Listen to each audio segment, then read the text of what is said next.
Subscribe to our YouTube channel and press the bell icon to get the latest updates. नमस्कार, मेरा नाम पिंटू सिंह यादव है और आप देखना शुरू कर चुके हैं न्यूज़ लाइव। दोस्तों, वह 2017 की सर्दी थी और नेताजी दिवंगत मुलायम सिंह यादव ने अपने बेटे और मुख्यमंत्री अखिलेश यादव को उत्तर प्रदेश चुनाव में कांग्रेस के साथ गठबंधन करने की बड़ी गलती न करने की सलाह दी थी। उन्होंने अपने बेटे से कहा था कि इसे हमें जल्दी नहीं मिलेगी।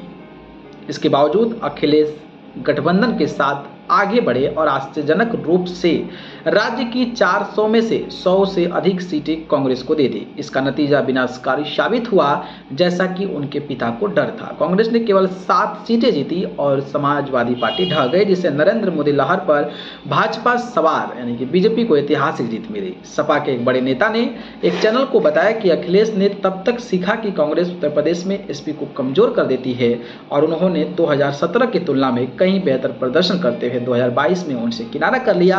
कांग्रेस से अखिलेश की मौजूदा चीड़ के पीछे 2017 का यह सबक है, जहां सपा नेता ने कांग्रेस के बड़े भाई वाले रवैये के साथ थोड़ी सहनशीलता विकसित हुई थी, मगर अब हालात ऐसे हो गए हैं कि सपा में कुछ लोग इस संभावना से भी इनकार नहीं कर रहे हैं कि अगर कांग्रेस के साथ नहीं बनी तो 2024 में अखिलेश अमेठी और रायबरेली में भी उम्मीदवार उतारेंगे।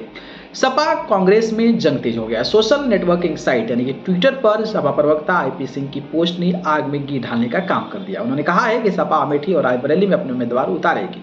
कांग्रेस को कन्नौज और आजमगढ़ में चुनाव लड़ना चाहिए। आपका दिल से स्वागत है, मैं बेटी हूं, मैं लड़ सकती हूं के नारे के बावजूद कांग्रेस बेअसर रही। सपा ने परंपरागत रूप से कांग्रेस के इन गढ़ों में उम्मीदवार नहीं उतारे, जिससे उसे सीटें जीतने में मदद मिली। लेकिन 2019 में राहुल गांधी फिर भी अमेठी से बीजेपी के स्मृति ईरानी से हार गए। मौजूदा वक्त में यूपी में कांग्रेस के लिए मामले को बदतर बनाने वाले इसके प्रदेश अध्यक्ष अजय राय हैं, जिन्होंने सपा के खिलाफ आक्रामक रूप अपनाया है।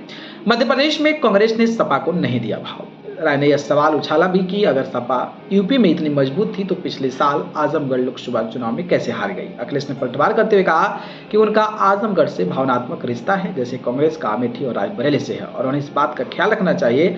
हालांकि कांग्रेस आगामी मध्य प्रदेश चुनाव में सपा के प्रति कम उदार रही है, इस सपा के लिए एक भी सीट नहीं छोड़ी है। कांग्रेस ने इस बात पर जोर दिया है कि गठबंधन केवल लोकसभा चुनाव के लिए है, राज्यसभा चुनाव के लिए नहीं है। अखिलेश यादव ने कहा कि कांग्रेस को विपक्षी गठबंधन इंडिया के गठन के समय ही ये बात साफ कर देनी चाहिए। नाराज अखिलेश 2024 में कांग्रेस को उसी तरह जवाब देने का वादा कर रहे हैं या इंडिया गठबंधन के लिए बुरी खबर है। बाकी अखिलेश यादव ने जिस तरीके की बातें कही है उसको लेकर अपनी राय दें। धन्यवाद।